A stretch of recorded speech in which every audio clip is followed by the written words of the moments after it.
Bom, pessoal, então dando continuidade, como término dessa última videoaula, são as estratégias para melhorar a digestão, não só gástrica, mas de todo o intestino, não só gástrica, mas de todo o sistema digestivo. Bom, lembrando a vocês que uma das principais causas de síndrome cólica deve-se aí a uma dieta inapropriada.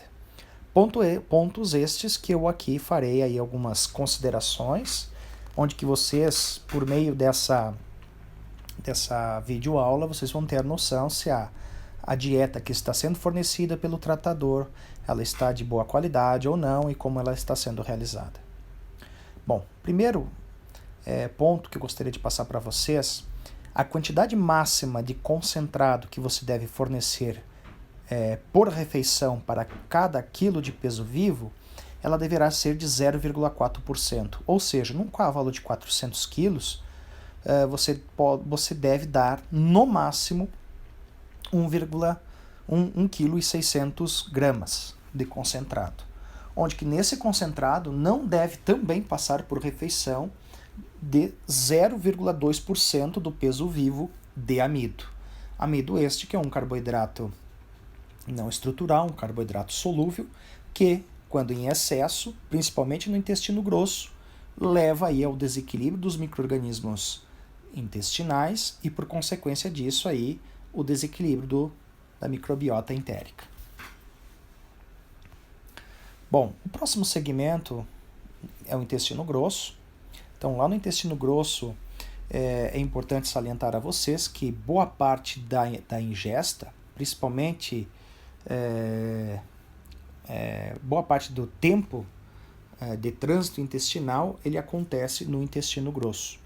Onde que isso vai determinar o quê? Pela qualidade da dieta. Ou seja, por exemplo, alimentos ricos em fibra detergente neutra, que situam-se entre 25% a 35%, a taxa de passagem pelo intestino grosso é mais rápida do que aquelas com teores menores de FDN e maiores de FDA. Ou seja, necessita de mais tempo para que os micro-organismos entéricos façam a quebra lá da celulose, da hemicelulose, que são as bactérias celulíticas. Enquanto elas não conseguirem quebrar toda a celulose e hemicelulose necessária, provavelmente esse alimento fica mais tempo no intestino grosso. Ele ficando mais tempo no intestino grosso, ele vai, claro, dele vai ser absorvido mais água, e se absorve mais água, provavelmente essa ingesta ficará ressequida e, portanto, passíveis de compactações. Por exemplo, tipos de ingestas de baixa qualidade. Nós temos aí, eu vou botar um exemplo para vocês, quando o pessoal corta o colmo do camarão, né? Cameron ou capim-elefante. Aquele colmo, ou seja, quando eles deixam o camarão muito pendular, muito comprido, ele dá muito como, ele tem muita fibra de péssima qualidade, muita lignina no como dele. O que eu quero dizer com isso? É bem comum nós observarmos em animais que é fornecido aquele colmo triturado, tá? Ele só come porque é triturado, senão ele não comeria aquele colmo. É bem comum nós nos depararmos aí com compactações em vários animais, dentro do mesmo Aras. Então, não estou dizendo para parar de dar Cameron, muito pelo contrário. É um alimento fácil de dar, porém, disponibilize apenas a parte aérea que tem uma melhor qualidade de fibra, um melhor FDN. E esqueça o como. Então, sempre mantendo ele baixinho, né, não crescendo demais, não tem problema. Bom, no intestino, então, absorção de boa quantidade de água, dos minerais e de vitaminas do complexo B, boa parte delas derivadas das próprias bactérias. Dentro do seco e dos cólons, maior e menor, e transverso, né, acontece principalmente a digestão microbiana, como eu já falei para vocês. Lá estão bactérias celulíticas, as quais são implicadas em produzir uma grande quantidade de ácidos graxos voláteis, que por sua vez acabam sendo absorvidas na parede intestinal, chegando até o fígado e sendo convertida aí em ácido propiônico e glicose.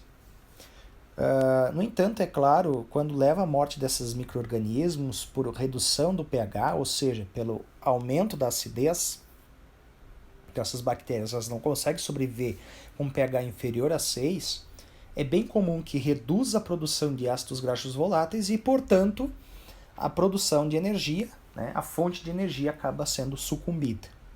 Tá? Então, isso pode acontecer quando é fornecido carboidratos, muito carboidrato não estrutural, muito amido, por exemplo. Ou seja, um concentrado rico em milho em grande quantidade. Bom, aquilo que eu comentei para vocês, né? Então a digestão microbiana ela depende principalmente do pH, pH ideal em torno de 6,5. Em pastejo está dentro dessa média adequada.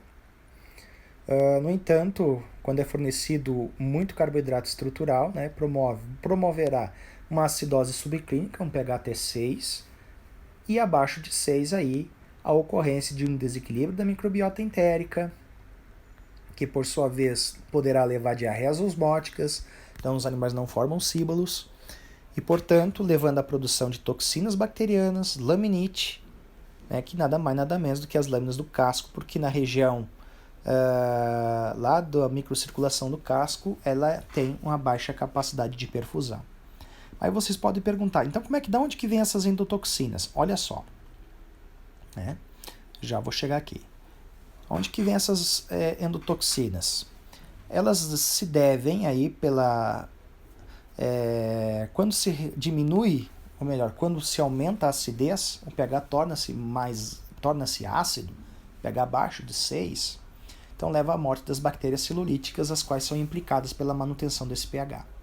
Além disso, acaba, é claro, reduzindo ainda mais esse pH, tornando-se mais ácido, e que, por fim, leva inclusive à morte das bactérias amidolíticas, ficando apenas bactérias gram-negativas, algumas delas patogênicas, e estas patogênicas é que produzem endotoxinas que acabam sendo absorvidas pelo intestino e indo parar lá na microcirculação do casco, causando lesões das lâminas do casco, portanto laminite.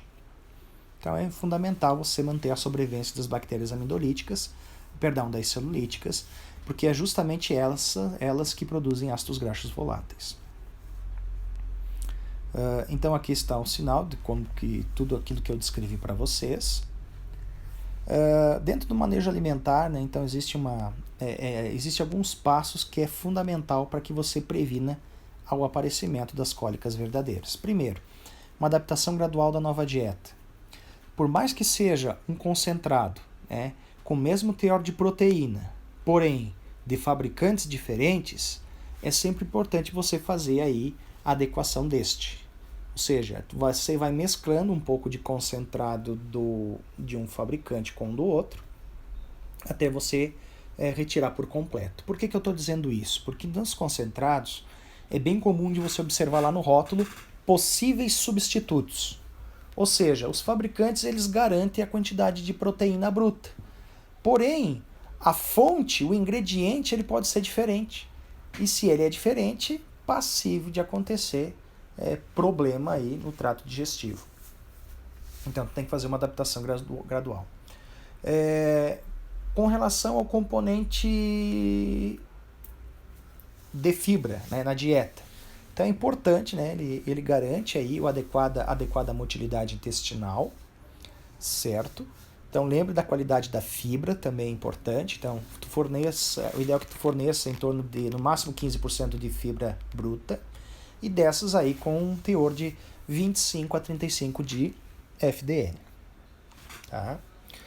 Um ponto bem crucial que esse terceiro item aí, evite sempre exercitar o cavalo próximo ou logo após as refeições.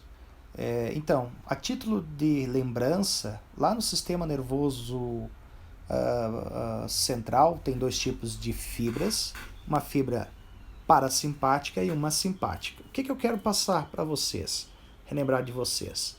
É que boa parte do intestino do trato digestivo ele é inervado pelo nervo vago, que passa quase que exclusivamente fibras do sistema parasimpático. implicadas na motilidade, implicadas na produção de enzimas pancreáticas, outras enzimas digestivas advindas do fígado, na produção de suco gástrico e, claro, na motilidade. Quando você exercita, ou seja, ele está comendo, você logo exercita, ou você exercitou ele e forneceu o concentrado, isso é um grande problema, pode dar um grande problema. Ou seja, quando você vai logo em seguida utilizar, você vai acabar estimulando mais o sistema simpático, que este é responsável por determinar uma maior contração muscular, um desvio do fluxo sanguíneo para os grandes grupos musculares, ficando o trato digestivo paralisado. Paralisando, então, fica passível daquela ingesta ser fermentada. Outro ponto importante são algumas particularidades, que é o fornecimento de feno, então feno de boa qualidade, não mofado. Verifique se está quente, se tem... às vezes o pessoal colhe feno de alfafa muito úmido, ele acaba bolorando entre os pães, né, entre as moedas ali, o pessoal chama moeda, aqueles compartimentos de alfafa prensada. Então isso é muito importante você ter que analisar, né? Fenos aí que estejam com 12% de água, aí já é um feno de boa qualidade. Mas fenos muito ressequidos, né, aí a tendência é de ter baixa qualidade aí dos ingredientes. E o fornecimento de sal mineral suplementar. Ou seja, você não vai colocar junto com o concentrado, você vai colocar num cocho separado. Então, na hora que ele sentir necessidade, ele vai lá e ingere. Procure sempre utilizar sal mineral aí em pó, não aqueles em pedra. Tem uns em pedra que tem comercial, que é unido com sebo, né? Sebo, não sei do que. E aí aqueles não são tão bons quanto aqueles que são em pó. Ele é suplementar. Garantindo isso, é claro, você possibilita aí uma maior retenção de eletrólitos. Afinal, os intestinos, ele é justamente a estrutura que mais retém água. E claro, evitando aí a desidratação e o desbalanço mineral. Outro ponto importante é o fornecimento de água, né? Uma água de boa qualidade. Cuidado com aqueles animais que é fornecido água clorada, alguns não tomam água clorada. E o mais agravante é que alguns aras têm coxos com boia. Então, na hora que o animal bebe a água, a boia baixa e enche o coxo novamente de água. Então, muitas vezes você acaba nem percebendo. E tome bastante cuidado. Então, quando você vê um animal lá com a fezes um pouco mais ressequida, com acúmulo de muco, tome cuidado, que provavelmente já deve estar manifestando comportamento de tenesmo. Ele não está ingerindo água. Tome cuidado, prenda a boia, verifique a quantidade de água que ele bebe, para você ter noção disso. Então aí estão as exigências, caso vocês forem fazer aí a formação de aguadas, né, que atenda aí um grupo de animais. Cuidados implicados à necessidade hídrica em animais aí que estão em lactação ou próximo do parto, né, necessitam de 50% a 80% mais de água. Quanto ao fornecimento de energia, né, tome bastante cuidado. Essa energia, claro, vai depender se o animal, se é só para manutenção. Então, de 2.200 a 2.300 milicalorias por dia já é suficiente. No entanto, aqueles animais que já são condicionados, ou melhor, são utilizados para um exercício leve, moderado ou intenso, aí, é claro, sobe significativamente a necessidade por energia. Sendo que a fonte de energia se dá ou por meio de pastagens, né? Então lá o FDN, né? Uma fibra, né? Que produz ácidos graxos voláteis, que é uma fonte de energia. Porém, em algumas situações ele acaba sendo pouco, né? Ou seja, numa modalidade intensa de trabalho, eu preciso aí de 3, 4 mil milicalorias de energia, praticamente o dobro, né, da necessidade de mantença. Uma das formas seria por meio do fornecimento aí de carboidratos solúveis ou não estruturais, como amido, mas a gente sabe do problema do excesso de amido, né, que é levar à fermentação, redução do pH, desequilíbrio dos micro-organismos entéricos, causando todos aqueles problemas. Mas antes de nós entrarmos nisso, então, tem que tomar bastante cuidado. Então, depende da intensidade de trabalho. Então aqui estão as recomendações. Quando forneceres o concentrado, ele deve estar em torno de 50% da dieta, ou seja, se você fornece 4 kg de concentrado, no mínimo você deve fornecer 4 kg de matéria seca de feno, ou, né, daí na matéria natural vai dar muito mais, então 12%, por exemplo, o feno tem 12% de umidade, o resto é tudo matéria seca, então ele está bem próximo. É de matéria natural, e tu vai dar lá uns 15, 16 quilos de matéria natural, por causa que tem água na fibra. Lógico que ele é incapaz aí de atender as exigências, portanto tem que adensar essa energia por meio de concentrado. O concentrado no máximo 0,2% por cada refeição de quilo de peso vivo, então vou ter que fornecer lipídio. Aqui com relação ao excesso de energia, ou seja, quando ultrapassa lá o excesso de amido, excesso de carboidrato não estrutural, então leva aí a uma fermentação exacerbada, né? Leva a uma fermentação exacerbada, promovendo aí a morte de micro-organismos de bactérias celulíticas. Então, quando se reduz o pH abaixo de 6,5, leva à morte de bactérias celulíticas.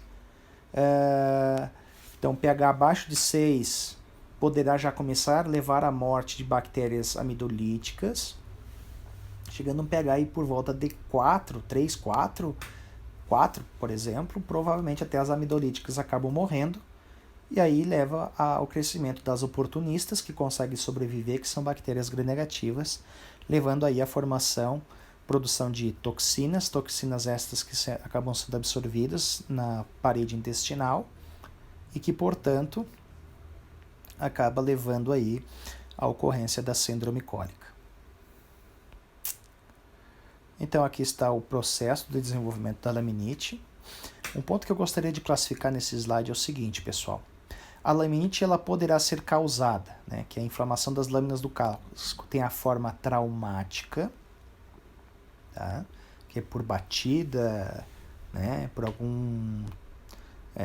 alguma contusão na parede do casco, que vai levar à inflamação dessas lâminas.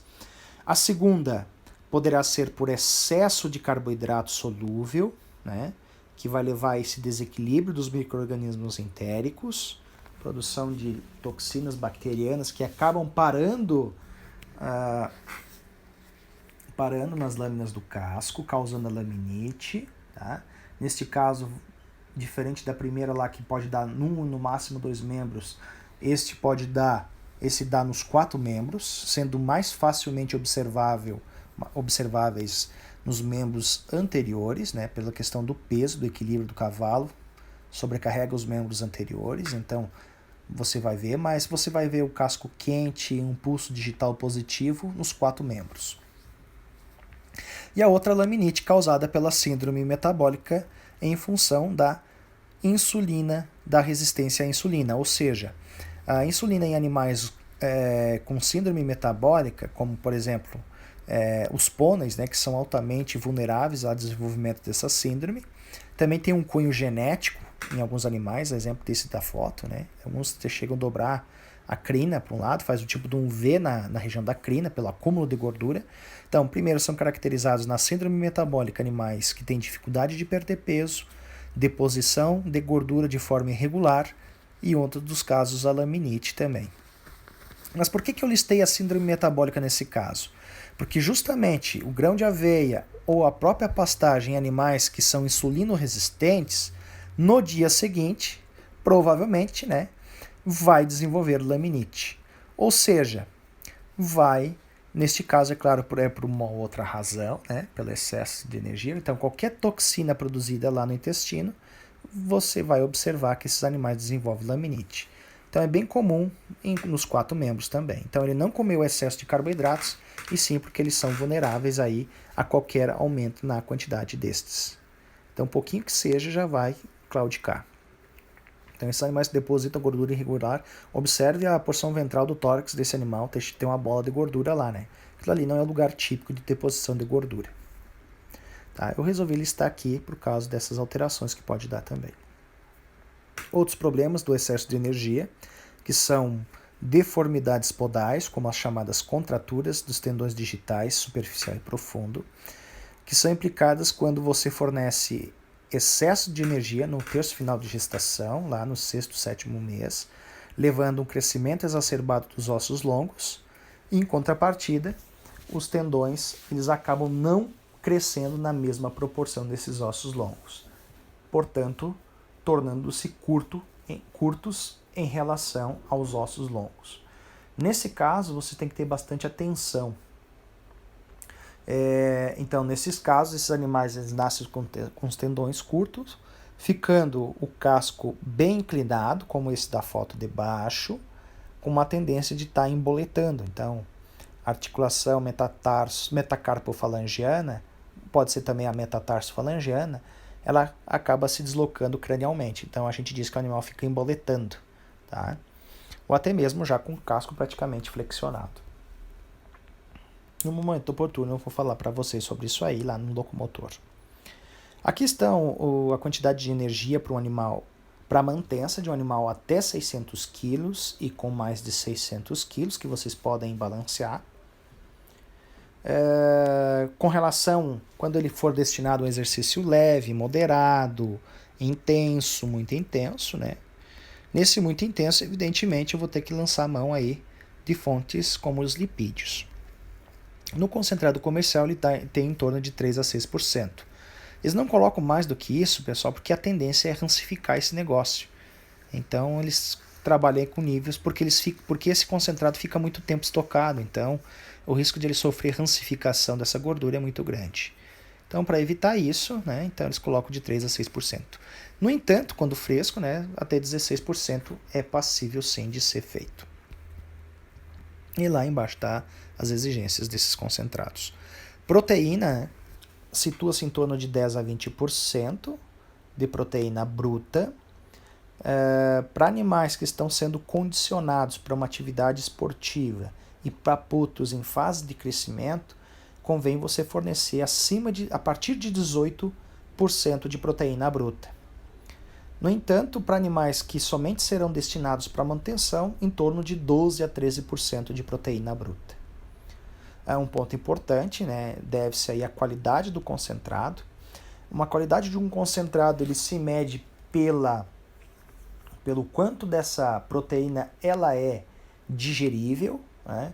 Então, os preços lá estão relacionados o quanto essa proteína bruta é digerível, porque se você for ver lá um frasco de concentrado, um saco de concentrado de diferentes fabricantes, um num preço mais elevado e outro num preço mais baixo, em parte deve-se à qualidade desses ingredientes, né?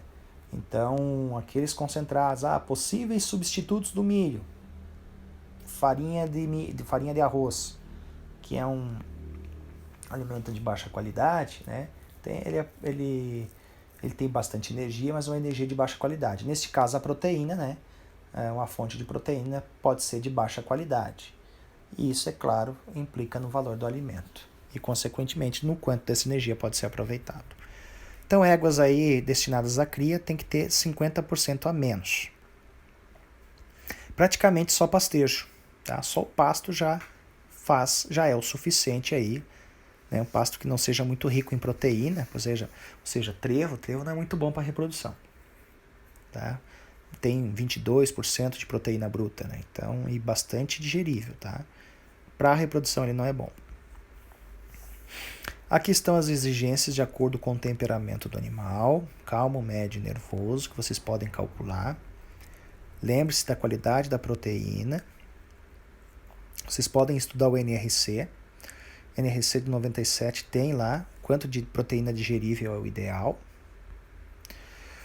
Cuidado principalmente com alguns aminoácidos, principalmente a lisina, que é limitante em alguns ingredientes, porém pode ser facilmente disponíveis para alfafa e para soja. Ali embaixo está a recomendação para um outro em crescimento. Problemas quanto ao excesso de proteína. Então, promove a produção de aminas, a liberação de aminas, que são extremamente tóxicos para os micro-organismos entéricos, né, que leva, claro, né, com a morte deles, leva um desequilíbrio dessa microbiota entérica e que provavelmente levará à ação de bactérias oportunistas que produzirão toxinas, né, que poderão causar problemas hepáticos pela sobrecarga da proteína, e infertilidade no caso de granhões em éguas, porque reduz o pH sanguíneo. Bom, pessoal, por momento então seria isso sobre o tema abordado. Desculpe a demora aí da realização desses vídeos, mas enfim, então já vou deixar destinado para vocês a partir de hoje à noite todos esses vídeos. O primeiro eu já inseri lá na plataforma de vocês, agora vou inserir todos os outros, tá? Então nessa semana as videoaulas estão aí disponíveis, vocês vão me entregar aquela tarefa até às 18 horas de sexta-feira, eu vou ficar aguardando, né, que vocês já vão trabalhando em cima disso, lá da resenha, né, da resenha do exercício. Lá tem algumas perguntas, né, é só para que você seguir do que eu quero da resenha do exercício, tá? Já vou mandar, logo em seguida também vou mandar o vídeo da próxima aula para vocês, para que vocês já vão vendo já essa videoaula, né? E para que na semana que vem nós façamos lá das 13 horas às 16h40 a realização de um fórum. Então eu vou mandar umas perguntas para que gere a discussão, né?